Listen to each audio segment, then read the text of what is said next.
Jackson Smith-Njigba now is in 8th place all-time in NFL history for most receiving yards in a single season with 1,793 yards.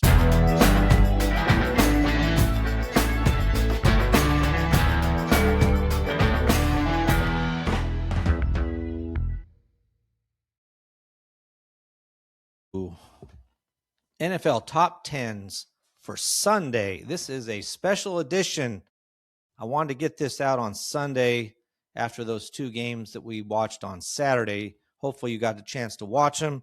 Neither one was particularly thrilling, I guess, unless you're a fan of the particular teams that won. But they were, very pivotal games going into the playoffs. So they were fun to watch in that manner. And so I wanted to get them out because there's a lot of stats that came out through that game.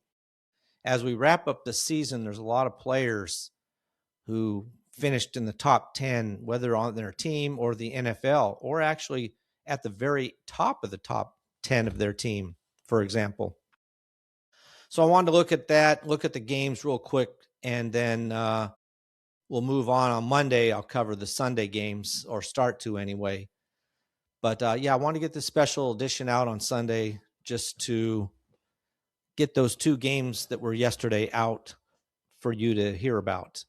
So with that, let's get started. So we'll start with the 4:30 game, which was the Carolina Panthers versus Tampa Bay Buccaneers in Tampa Bay. Carolina lost this game 16-14. It was very close. There was a lot of rain, so that could have had an effect on some of the play. It was just a close game all the way around. Here's the stat to me that is the key to Carolina not being able to win this game. Third down efficiency for Carolina, 1 out of 8 for 12%. They did go for it on fourth down twice and made it, but 1 out of 8 on third down versus 8 out of 15 third down conversions for Tampa Bay. That's 53%. Much better there. And the other negative factor for Carolina was time of possession. Tampa Bay had the ball for almost 37 and a half minutes to 22 and a half minutes for Carolina. Big difference there as well. Time of possession and the inability of Carolina to convert on third downs were two key factors. Both of these quarterbacks were really close, actually, in their stats. Bryce Young, 24 completions on 35 attempts for 266 yards, 7.6 yards per attempt, 2 touchdowns. He had 1 interception, was not sacked in this game, had a quarterback rating of 98.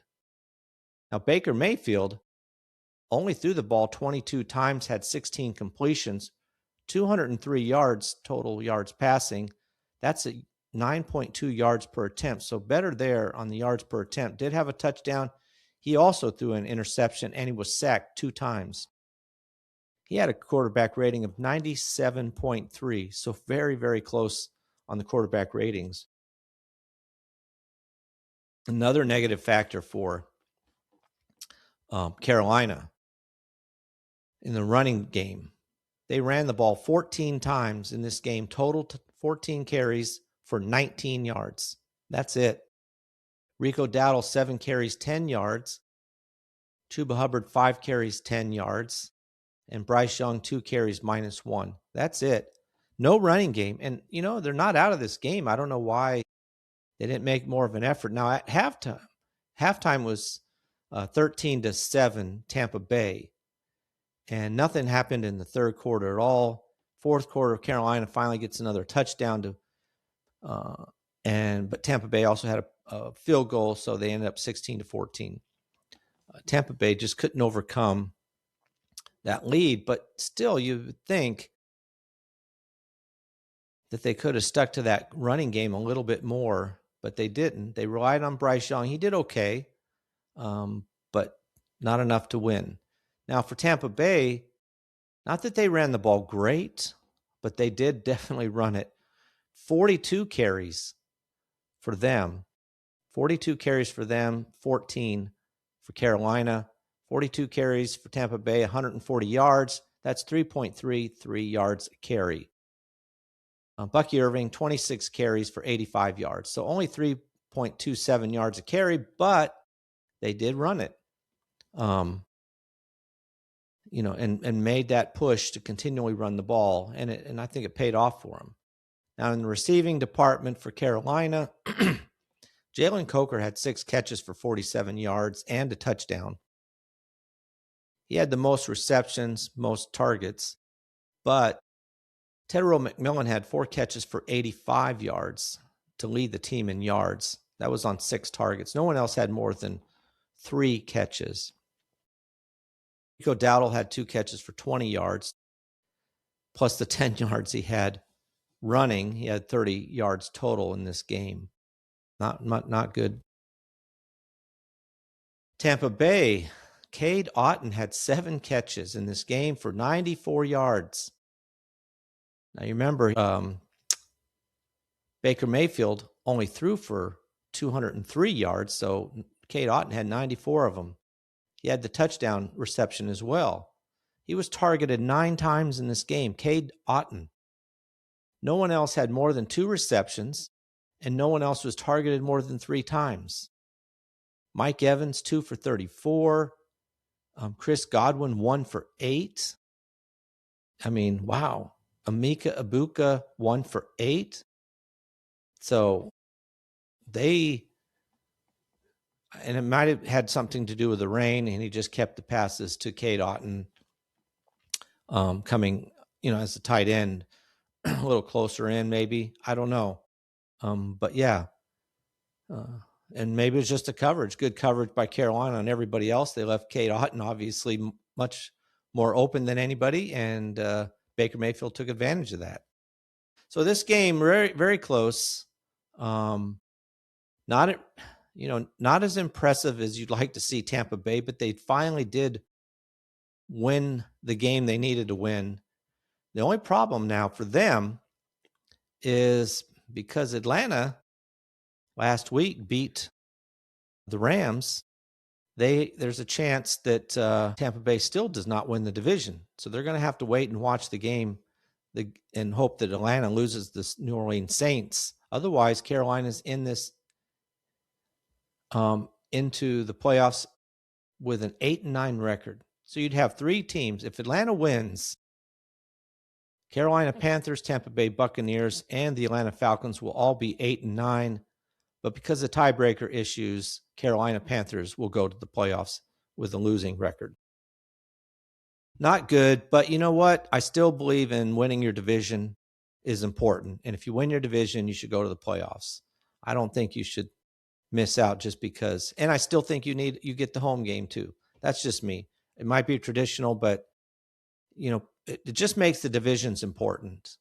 And I think we need to keep it that way. All right, let's look at some numbers in this game. First of all, Bryce Young on the season now. He had 2 touchdowns in this game, so he now has 23 touchdowns, which is good enough to put him to 7th all-time in passing touchdowns in a season for the Carolina Panthers. 7th overall in that category.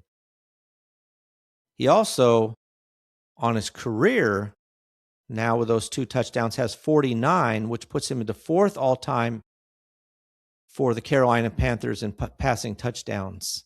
So he moved up to 4th in that category, passing Kerry Collins. Cam Newton holds the record with 186. So that's a long way away. Now for Tampa Bay Buccaneers on the season, passing touchdowns, Baker Mayfield had 1. He was tied with Tom Brady and Josh Freeman for 9th all-time. So now with 1 more, he's got 26 passing touchdowns in a single season, which is good enough for tie for 8th in that category. Last year, though, you got to remember Baker Mayfield had 41 touchdown passes. And you knew there would be a regression. It didn't look like it early on in the season, but this second half of the season's been miserable for the Tampa Bay Buccaneers, and somewhat surprising too. And I don't know what it is. Baker Mayfield's been hurt some, but he did a lot of running around and held the team together yesterday. Now for Tampa Bay Buccaneers on the season, excuse me, Vita Vea had one more tackle for loss. He now has 48, which puts him in a tie for 8th all-time in tackles for loss for the Tampa Bay Buccaneers with 48. So that ties him with Shaquille Barrett, who played with the team. He was on the team last year. In 2024, he was his last year with the team. Now, moving on to the game between the Seattle Seahawks and the San Francisco 49ers. This game, again, not sure a fan of the teams, was a kind of a slow-moving game in a way. It was only 13-3. And in fact, most of the scoring was in the first half where Seattle was ahead 10-3, and they ended up with a field goal in the fourth quarter. That's all the scoring in this game. It was a very low-scoring game. And in one sense, that's quite surprising, to be honest with you, because it appeared to me that Seattle had this game all the way. I mean, it seemed like the 49ers could do nothing almost against the Seattle, whether it was on offense, defense. They were having the hardest time any which way you looked at it. And when you look at the numbers, that's what I'm saying. The fact that Seattle only had 13 points is amazing. In this game for Seattle, first downs, 23 first downs to San Francisco 9. Huge difference there. Net yards, 361 for Seattle, 173 for San Francisco. In the running game, San Francisco could just do nothing. They had 53 yards rushing, while Seattle had 180. And then in passing, 181 net yards here for Seattle and 120 net yards for San Francisco. Brock Purdy was only sacked 3 times, but he was pressured immensely. So in this game, let me look at this. A couple other stats here. Third down conversions, which I like to look at.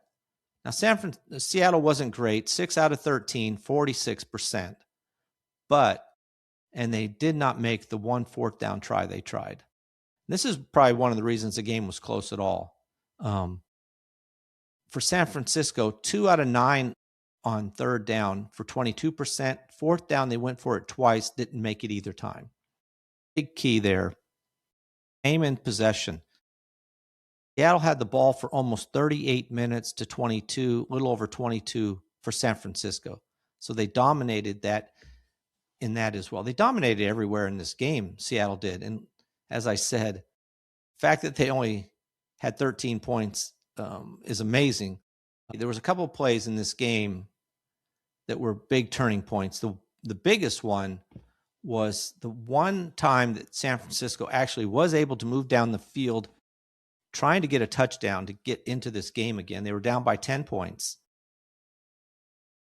Seattle pressures Brock Purdy quite heavily, forces a bad throw. The ball's tipped by a Seattle defender. McCaffrey can't quite turn around to catch it. It hits his hands, and the defender behind McCaffrey catches it for an interception at the 2 or 3 yard line, right near the end zone.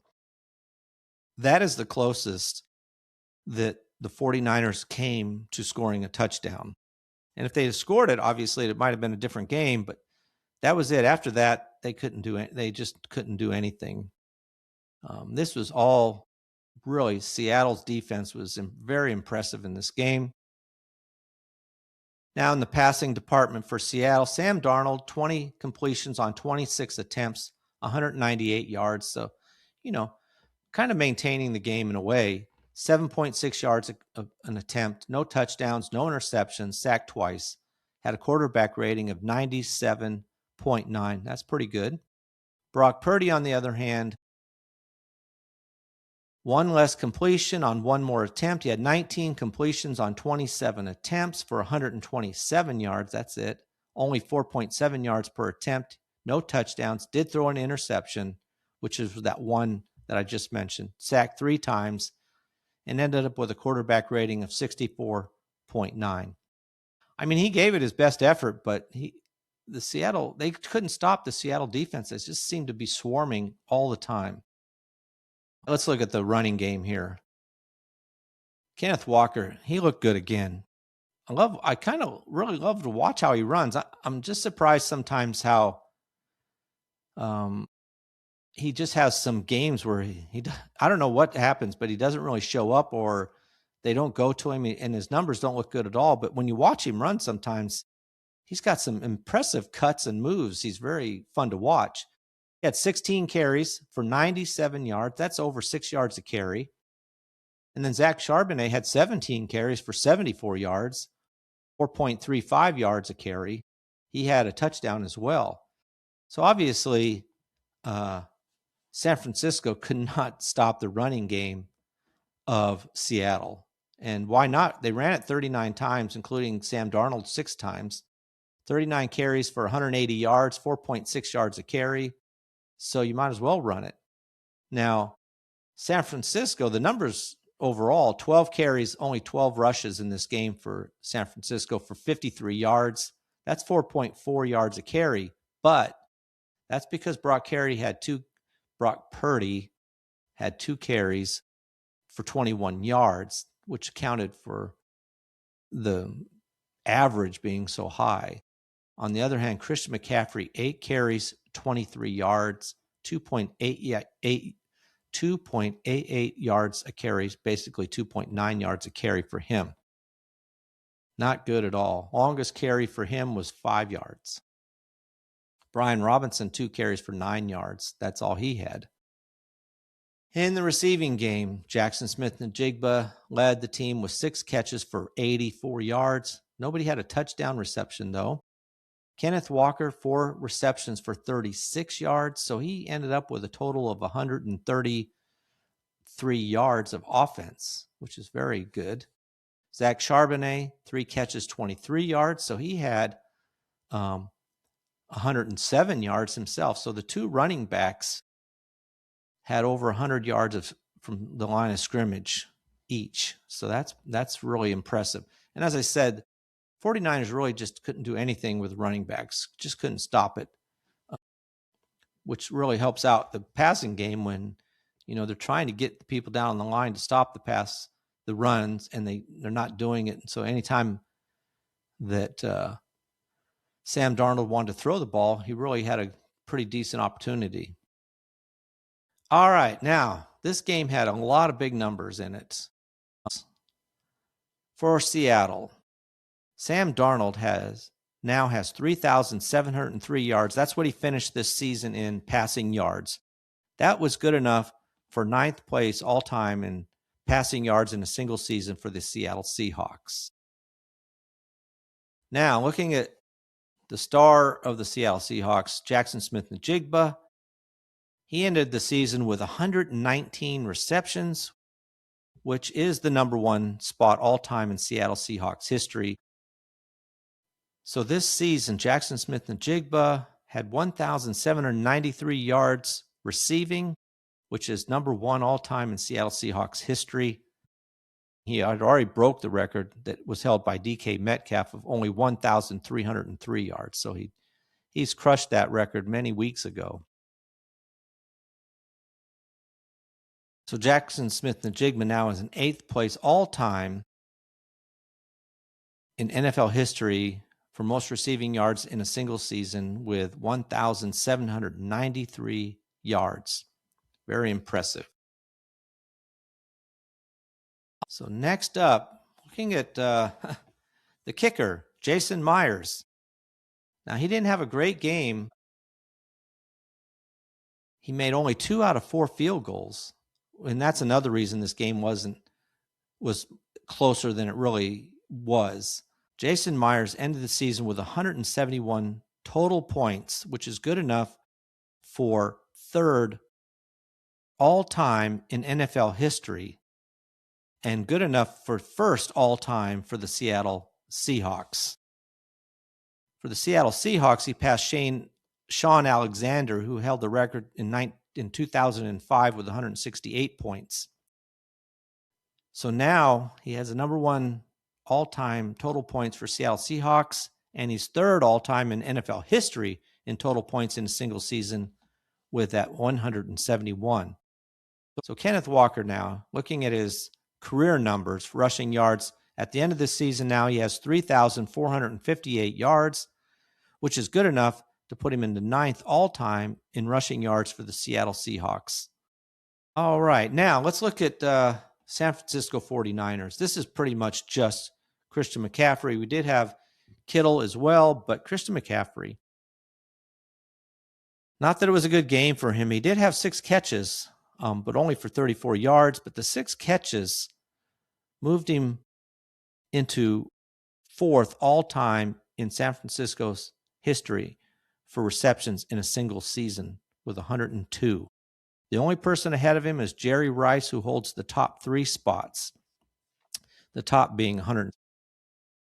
Now, also, with 102 receptions, Christian McCaffrey, as far as running backs go in NFL history, now moves into a tie for 4th with Matt Forte with 102 receptions in a single season, which is the 4th best all-time NFL for running backs. Now, looking at yards, receiving yards by running backs, Christian McCaffrey only had 34 yards, but that was good enough to put him into 9th all-time most receiving yards by a running back in a single season with 924, past Ronnie Harmon and Marshall Faulk.